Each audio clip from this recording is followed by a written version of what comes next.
Morning. So we are going off to look at these derelict hotels that we've found out about. Lots of them, about 7 of them derelict from the conflict in the 90s, early 90s.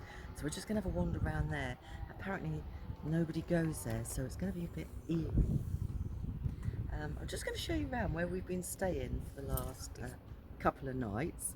It is in somebody's back garden, but she does obviously allow motorhome people to stay here. So it's a bit quirky, a bit rustic. So I'll just show you around where we are. So this is where we are. This is the garden. That's the lady's house. This is it. Mountains in the background there. There's the toilets and showers there. So I think it's black waste right up where that swing is. That's a hotel there. We'll go round because we are detached. No, there's the washing hanging. Very good. There we are. We're on number 11 plot. And he realised this morning that they've been numbered. So yeah, it's quite a biggish garden really. So here we go. To look around these old hotels. So we've just found this down at the end of the road where we're staying. It's very nice, very clear. It's lovely. We were just saying as we were coming through the street where we're staying that it's a very eclectic street and or area, as we find in a lot of areas in Europe, where you've got a great mix of a hotel, bars, houses, homes as it were, a campsite thrown in, shopping centres. It's all quite an eclectic mix. Interesting. Look how clear this water is. Isn't that lovely? So we're off to find these 7 hotels. Exciting. It's Saturday, so there's a lot of people around. We heard that there was nobody around in these hotels. So when this particular person walked around. The abandoned hotels of Kupari Bay are a collection of 5 hotels that overlook the pretty stretch of beach on the bay. It's 10 kilometres from Dubrovnik Old Town, but 1 million miles away in terms of tourism.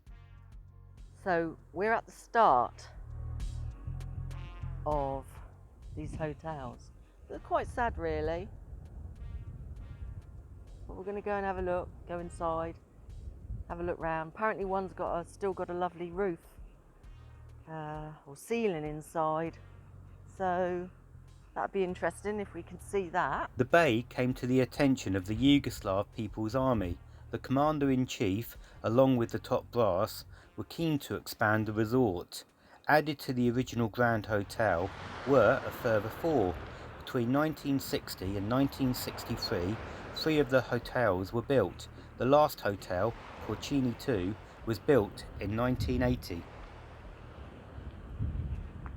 The 5 hotels are named the Hotel Grand, the Hotel Peregrine, Hotel Kupari, the Hotel Porcini 1 and the Hotel Porcini 2. Do you want to go in that way or find another way? Yeah, I'll go in that way, I reckon. You walk in first? No. Why? Because of the caterpillars? No. Oh, I see what you mean.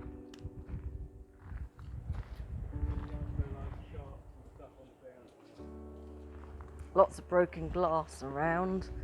Oh. Go to the restaurant, shall we? See if there's anything good on the menu today. See what their menu of the day is. I honestly think that we should have looked closer at the pictures in the brochure before we booked this one. Stupid boy.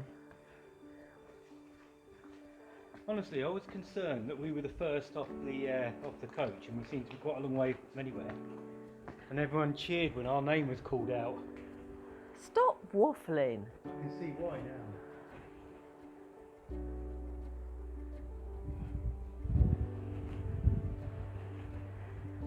I know one thing, when the vet gets here, I'm not going to have too many kind words for them. Oh, they go on. Look at that. The hotels were a casualty of the Croatian War of Independence, which took place between 1991 and 1995. During the early stages of the war, while the city of Dubrovnik was under siege, a small band of Croatian soldiers were holed up in the hotels. The hotels were relentlessly shelled by the very people that funded them. The Yugoslav People's Army spent 3 months flushing them out. Then the hotels were looted, with anything of value taken. Anything still remaining at that point was destroyed using phosphorus bombs. I wonder what that was. I reckon that was solar heating, heats up water. Well, they would have had that back then. I reckon. Not that long ago, was it? A beautiful view that these hotels would have had, and such a beautiful bay. So we've just stumbled across all this now, and it would have been some sort of solar system to heat the water up for the hotel. You can see all the old pipework going into it. But if you follow over here and it goes under there, there's the pipe work there. Go into some big tank inside And all the hotel. way. Supplying hot water for the whole hotel. Fantastic. The funding in the main was supplied by the armed forces. As a result, the resort became an upmarket resort for the Yugoslav People's Army elite. This is not the official path. At its height, the hotels could accommodate 2,000 guests. The local campsites, set up for the not-so-elite armed forces, could accommodate a further 4,000. Imagine, they would have been very glamorous in the day, wouldn't they? And look at the view that they got. We were told by a local resident that the government offered the landowner €1 per square metre just recently. They were then going to put this land on a 100-year lease and offer it to the property developers. A lot of this land is owned by individual families and has been for many generations. Ownership became complicated to prove due to the documentation being destroyed by the Yugoslavian army. And also, there was no administration for ownership of the land in the past due to it being passed down the family line, as they did in Croatia. The residents find it very upsetting to have this sadness on their doorstep.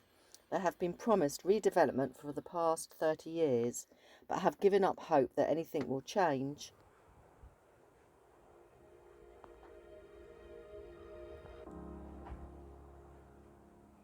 I don't like walking on this, so you can't see what's underneath it.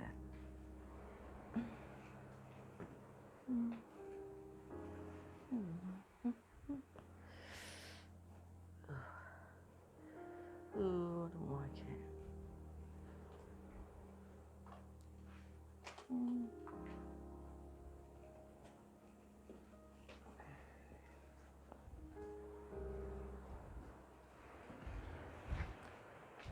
Is this the same hotel that we were in earlier on?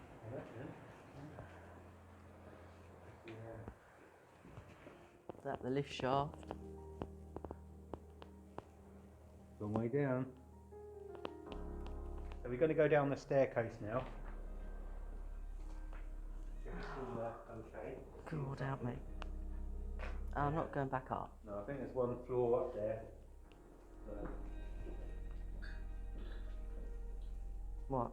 I'm just waiting for you to go first. So we're glad we brought the torch, because otherwise it's pretty dark down there. Oh.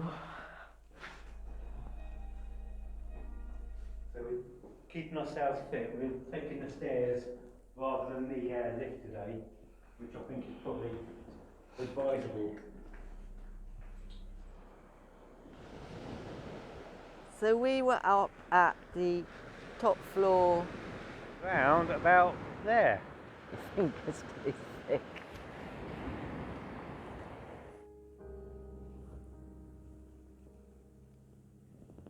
If you look at the building behind me now, which is one of the old hotels, if you look at the walls closely, you'll be able to see that the walls are absolutely covered with bullet holes. Oh, this would have been the stage or something, wouldn't it? Yeah, definitely. The dance floor. Life started out for this beach resort in the years between the First and Second World Wars. In 1920, when the Hotel Grand was constructed, with the money of a Czech investor, the 139-room hotel was the first to be built in the whole of the Dubrovnik area. Wouldn't it? They've got a big house, haven't they? Lucky cats. I don't know about walking up there. Grand old staircase going all the way up, look. The Grand Hotel is the most interesting hotel, being 100 years old. It was opulent, with lavish wallpaper, tilings, colonnades, palm trees and sweeping staircases, which made it the best place to stay on the Adriatic coast. It amazes me. Look at this floor.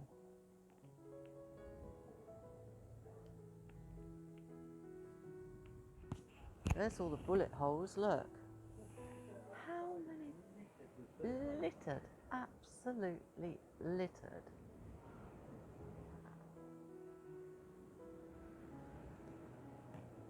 Horrendous. Look at all these bullet holes. Is it bullet holes there? Yeah, I reckon almost definitely. Dubrovnik was meticulously restored after the war, but despite being so close, Kupari Bay remains off the tourist radar. I wonder what this little place was. Beach bar. Yeah, possibly.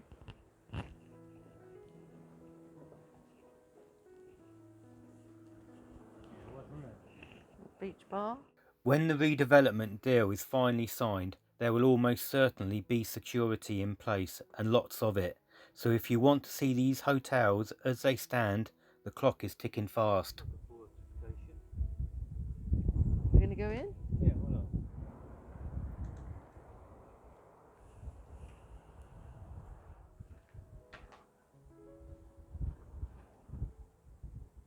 It's probably a beautiful courtyard garden at one point, wasn't it? What are they?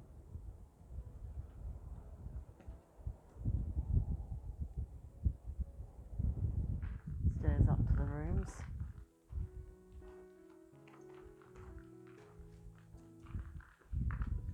The hotels and land they sit on is prime real estate, with a number of big name investors being interested, including the luxury hotel brand Four Seasons.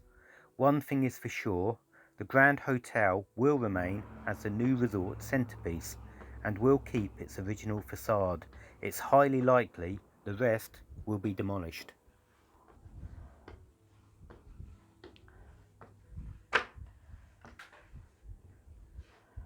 Don't want to walk on that if I can't see the floor.